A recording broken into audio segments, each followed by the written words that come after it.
that stretches across Labrador. Bring it on. I think I got what it takes to be strong. 'Cause I know this race is long. Not stopping now. Gotta keep the throttle down. Not stopping now. This quest can't stop me now. Across the big land. My journey's almost done.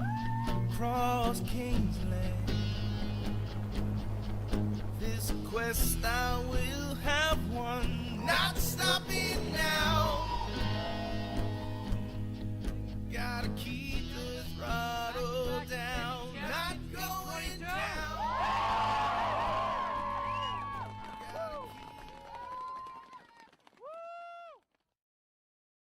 Good evening, everyone, and welcome to CQTV 2020. We're going to try this again tonight. Our apologies last night, as we did have some really big technical difficulties. The guys have worked all day today to get that fixed up, and we're here to bring you some updates today. Very busy day. CQTV, welcome to CQTV 2020, by the way, and it's brought to you by CRRS TV. And again, like I said, these guys have been here all day. Without those guys, we do not have a show. King's Quest 2020 is presented by Rio Tinto IOC, and we thank those guys very much for their support for the race this year. The top 10 teams will arrive in name over the next hour. It's been pretty well neck and neck all day. 50 and 33 teams have been running neck and neck hard on the bar. These guys are traveling. Some notables I think also came in were Team 21, Team 2 are in there as well, and Inuit Hawks. So there's a lot of really good, solid teams at the top of the pack, but let's not count out some of the veterans. Team 5, Team 22. These guys do not give up. And they know that this race is not over until you cross that finish line down there on Tanya Lake. So you can look forward to some high-speed runs tomorrow and tonight, and guys really trying to make their way up through the pack, because anything can happen, as everybody knows. Tonight we're our community profile. We're going to start with Hopedale, beautiful community of Hopedale. Please have a look. Hello? I'm the K-12 physical education and health educator here in Hopedale. I've been here for about 10 years, and when I first came here, I was so impressed with the Inuit way of life, and I absolutely fell in love with it. The community hosts a number of festivals throughout the year and takes great pride in its culture.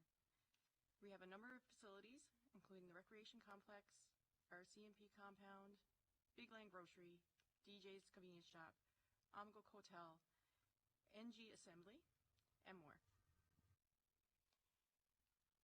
Hopedale makes a great checkpoint for King's Quest, and one of the reasons is because we have absolutely an endless number of volunteers that stay dedicated hours on end.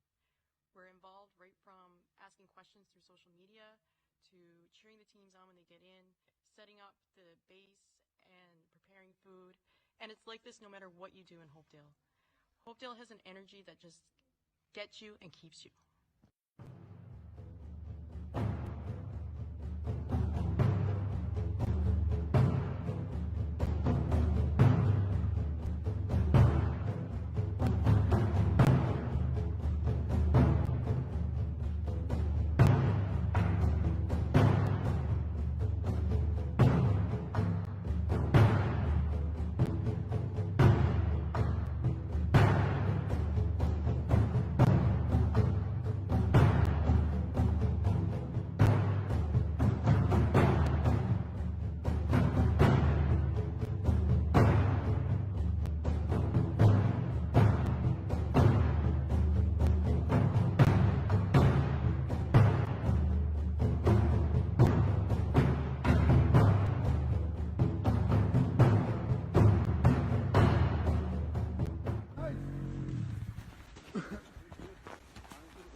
Thank you very much for that community profile video. That's beautiful, beautiful community. With us tonight, we have Lily Trico, and she's going to do our weather report tonight. Go ahead, Lily. Hopedale looking like it's gusting 26 kilometers with wind temperatures minus 22 degrees overnight. Conditions out of Nain are clear overnight, minus 22 degrees. Churchill Falls for tomorrow, calling for 23 degrees, minus 23 degrees Celsius. Feels like minus 30. So this is where these guys are going to be traveling tonight and tomorrow. Have you been watching the race? Yes, You have? So are you a big King's Quest fan? kind of. Kind of. Do you have a favorite team? 33. 33? 9. Oh, really? So you have a few favorite teams. 33 is in first and second now. They're tied. They're right up there. So they're doing very well. Why Team 33? I don't know. I feel like they're just doing really good. Yeah, and I believe your dad was going to help support those guys if he had been off work. Was that right? Yes. Yeah. Great. Well, Lily, thank you very much for coming to the weather tonight. Now we have Makovic, a community profile of Makovic.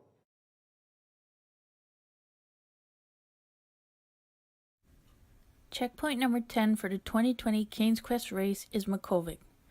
With a population of about 360 people, Makovic is home to a crab and turbot plant, 2 stores, 1 kindergarten grade 12 school, and our arena. The arena is the official checkpoint this year, located in the upstairs multi-purpose room. It's always nice to see our community members come out and get involved, whether it's volunteering or just coming out and cheering on the teams. We would like to welcome all racers and support teams to our town. We'll try our best to help you out in any way that we can. We look forward to seeing you.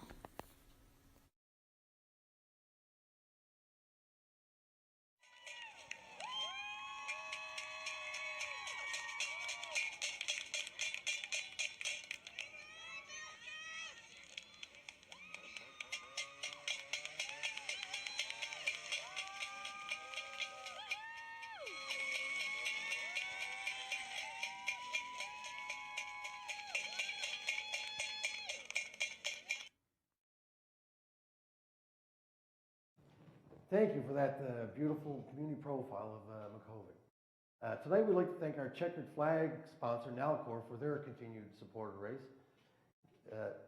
Sponsorship is very important to this race. It's a very costly event, and without the sponsorship, we just cannot make this work. So again, a very huge shout out to all our sponsors, and we will be featuring some. Next, community.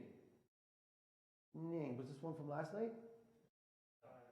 No, okay, so another community profile. Now, as the guys head up to the coast, they will be heading into another devastatingly beautiful community of Nain. So let's have a look at the community profile for Nain.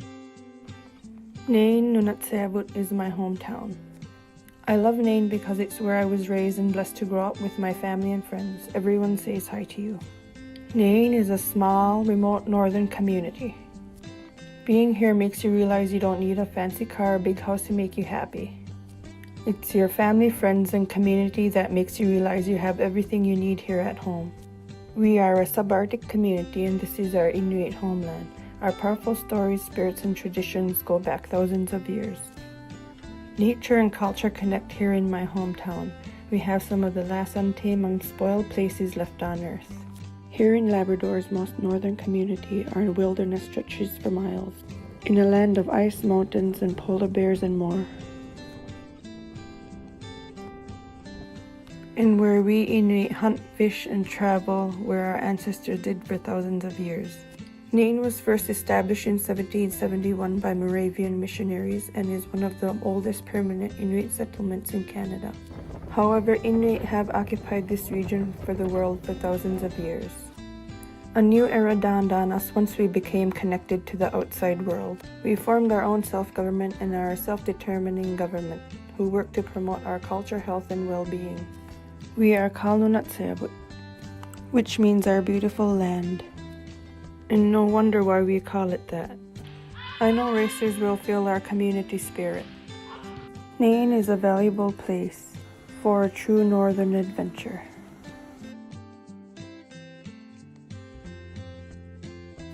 Nakumik.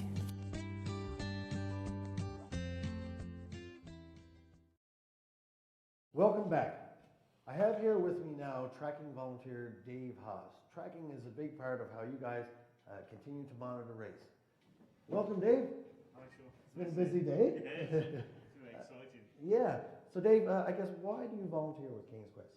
Well, I've been watching the race for many years now, and I got so excited at this time of year when the race was on, when I was living in Goose Bay. I said, well, I've got to volunteer. And it just so happened that when I moved to Lab City, they were looking for somebody who's a mapping compass, a lot of mapping and knows. So I said, well, I can do that. So I said, well, I'll volunteer and see if I can help out.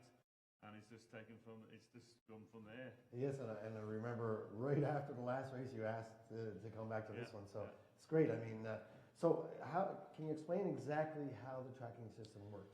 Well, on the tracking system, when we activate the tracker on each of the machines, we get the public get a 10-minute ping off the machine, and we'll be able to track it on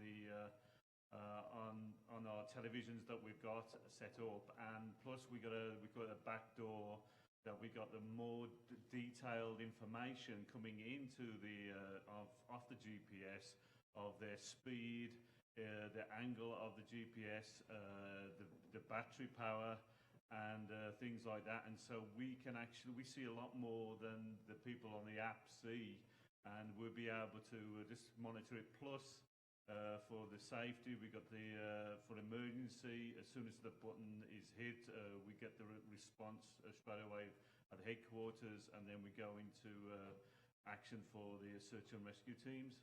Perfect, awesome. And people have been commenting, they say that when they look at the tracker, but team whatever missed a checkpoint, or this team missed a checkpoint. What are they actually seeing there? Well, what they're seeing is actually the teams are going that fast that and of course, if you notice, they're coming in the checkbook, they're running in, they're signing, and they're getting out again. And if the ping is after or just before that, they wait for another ping to come in. They're in, out, signed, and gone.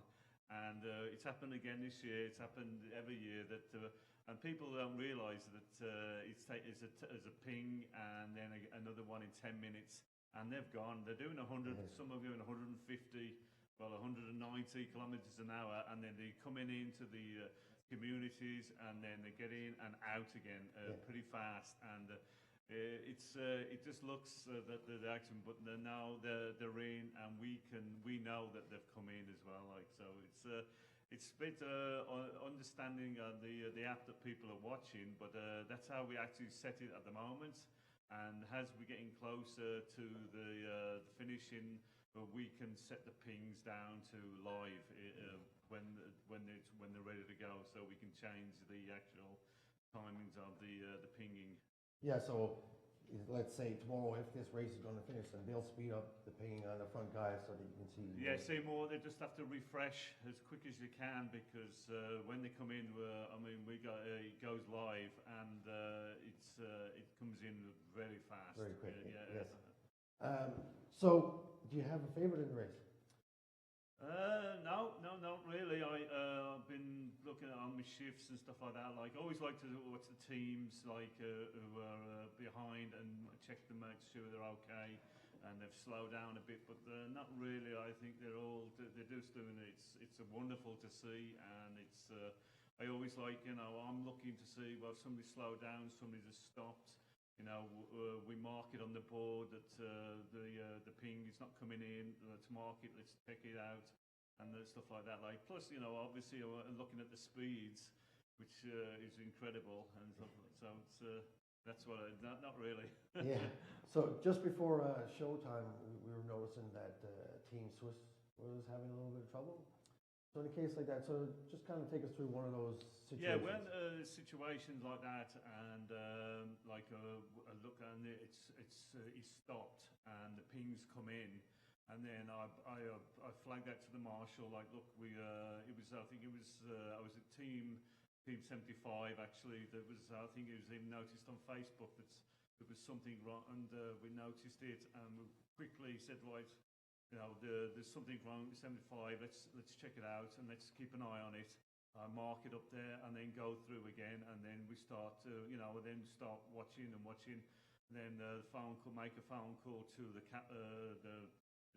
team captain to make sure that, are you communicating with them, and they find out, yeah, they're okay. They're just slow, and the machines, there's something wrong with the machine, so that's good. So we're going on to the next one. And they're like, with 48 teams, like it's ongoing all the time, like keeping an eye, checking whether there's something coming in now, there's something slow.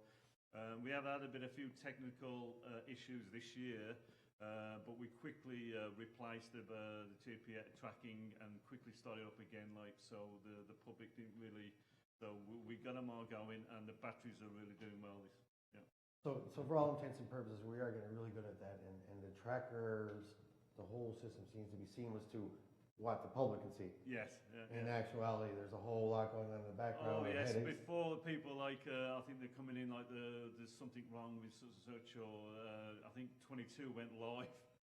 And then it went again. And we spoke to London or Southampton, where the headquarters is, and we spoke to them.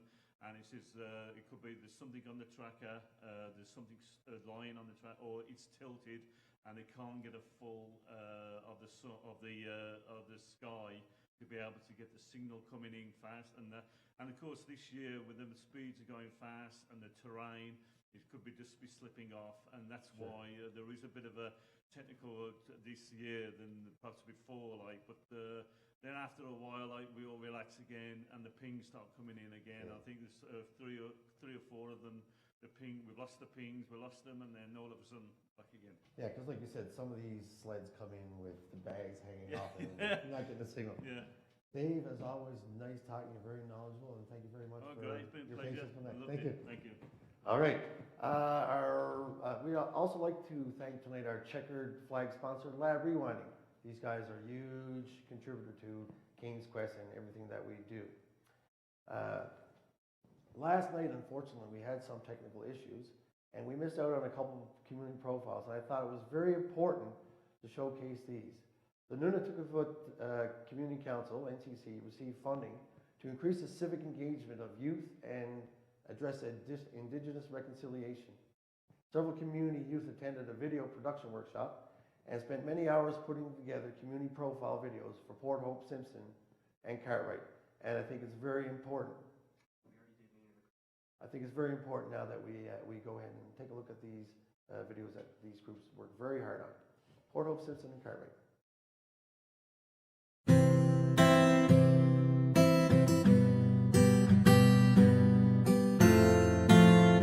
Port Hope Simpson is the greatest place you can live. Port Hope got a little less than 500 people. The majority of the population are Nunatukefoot. We have one hotel in Port Hope Simpson and one B&B. 2 gas stations. There's 3 grocery stores. There's less than 60 students in our school. It's a small school and everyone's friends. We live in a small town. Everyone knows each other and everyone loves each other.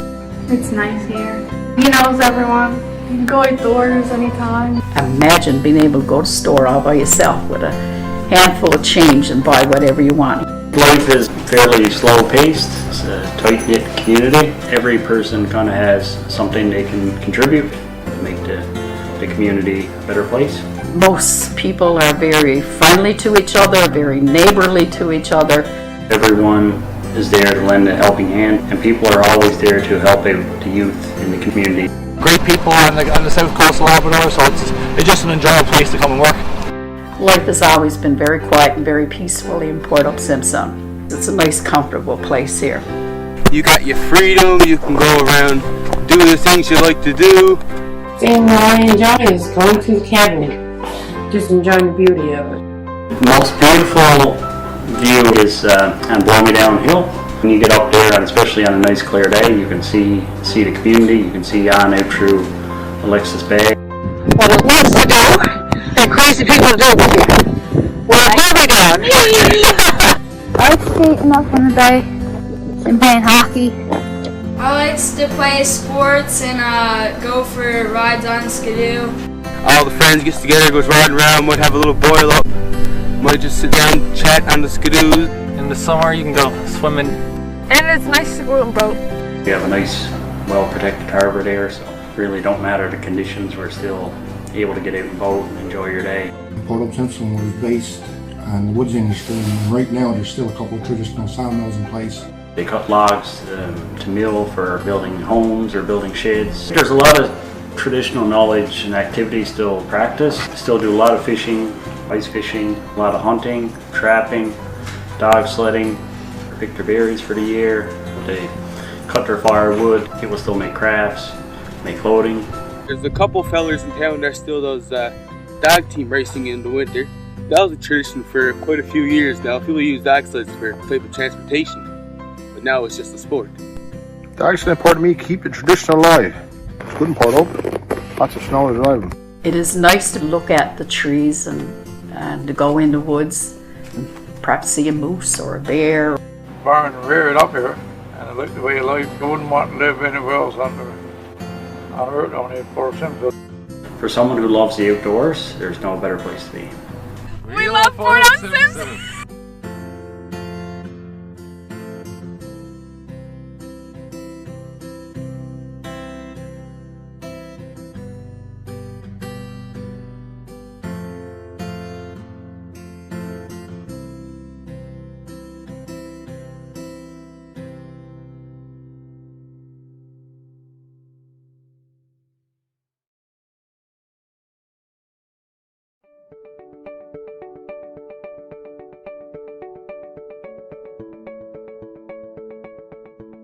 Life's great here in Cartwright.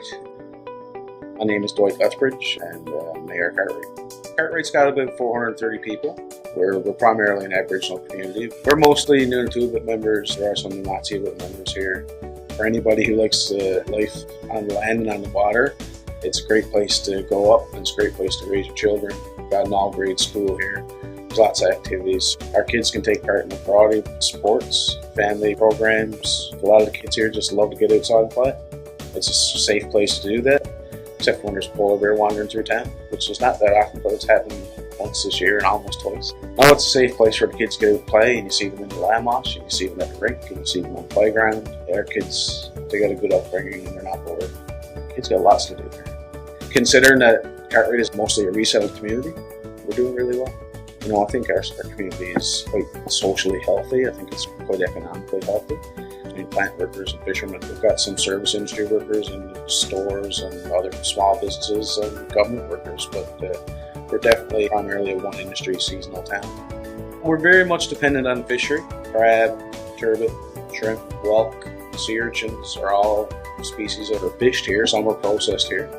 Summer is when everything goes on here. It's when most people earn their income, especially in fishery, of course. It's when tourism is at its peak. I think probably Cartwright's biggest tourism product is our own people coming home, taking part in their traditional activities. They come here to fish, they come here to hunt, they come here to take part in recreational food fishery, come here to salmon fish. And you see that in July and August when the berries are ripening and the fish are coming back to the rivers. People should definitely come to Cartwright, see how we live. We still have our boat builders, comtic builders, and lots of traditional crafts. I've actually kind of seen a bit of a rejuvenation in some of those things lately. It was great to see it kind of revitalized. And many people, of course, still hunt, fish, and trap. So it's very much still quite a traditional lifestyle for some folks. I've been on top of the Barrowbrook Mountains. The view up there is unbeatable. But Blackhead, where the old American base was, it's got a spectacular view. I think it's so dear to us because when you get up there, you can see all the places that our families either lived or fished or hunted or trapped. And those are all places that kind of pull on the heartstrings for people around Cartwright. I'm very proud of our community. It's a great place to live, and we've got great residents. If somebody's sick, the community gets behind them, raises the money, helps get them with the help that they need. And when they're doing well in sport or whatever else, then the community's behind them again. When I did Cain's Quest in 2016, I felt like I had 400 people behind me. And it's because when Cartwright takes part in something, the whole community takes part in it. I think as generations of people grow up and consider themselves from Cartwright, the sentiment that this is your home, it only gets stronger. Cartwright's a place to come and see. I love living in Cartwright. We have a lot of freedom compared to other places. You get to be out on Skidoo with your friends and down here to the local ring. I love living in Cartwright. I never want to move, even when I grow up. It's a beautiful spot to be. Well, thank you very much for those beautiful community profiles, and thank again the NCC for doing those for us. As of showtime, the top 5 teams, we're going to go with 4. We have a little time discrepancy there for team 5 and 6, so when we get that straightened out, it's just a matter of who got there first. It's a minute thing. But the top 4 going into Nain are Team 50, Labrador South Racing, Team 33, Newfoundland Labrador Racing, Team 21, Mighty Hawks, and Team 2, Rough and Wild. I do believe that there was a gentlemanly move today to allow Team 50 to get there the first minute instead of the second. Now, we also have with us tonight Ava Trico, and Ava's going to present our trivia contest tonight. Before we close our CQTV episode with some more community profiles, we have a contest to win a medium tech vest. To win, you must be the first to message us the correct answer via our Canes Quest Facebook page. The question is, who was the last team to walk the stage at Fan Night? Think about that one very hard, and don't forget to send your messages to our Canes Quest Facebook page. Who is your favorite team in this? Probably Team 33. Team 33. So you and your sister get along on that one, eh? Yeah. Get along on most things? No. No. Sometimes. So are you a big fan of Canes Quest? Kinda. Kinda? And I hear you're hoping that school's canceled tomorrow if they come in. Yes. Yeah. Well, thank you very much again, Ava, for being here and helping us out. Before closing tonight, I'd like to say we're very shortened CQTV season this year. We're expecting possibly some runners in tomorrow, not 100%. We'll see. We'll give that update a little bit later tomorrow. I'd like to thank everybody for showing up to the start line. That was the biggest turnout I've ever seen there. The support continues to grow for this event. There's so much work put into this by our employees, our board members, and all the volunteers, sponsors. Without everybody, this could not be possible, and I'd like to thank everyone, and I'd like to thank these ladies for helping me out this evening. We'll see you on the finish line tomorrow or back here tomorrow evening. Have a great night.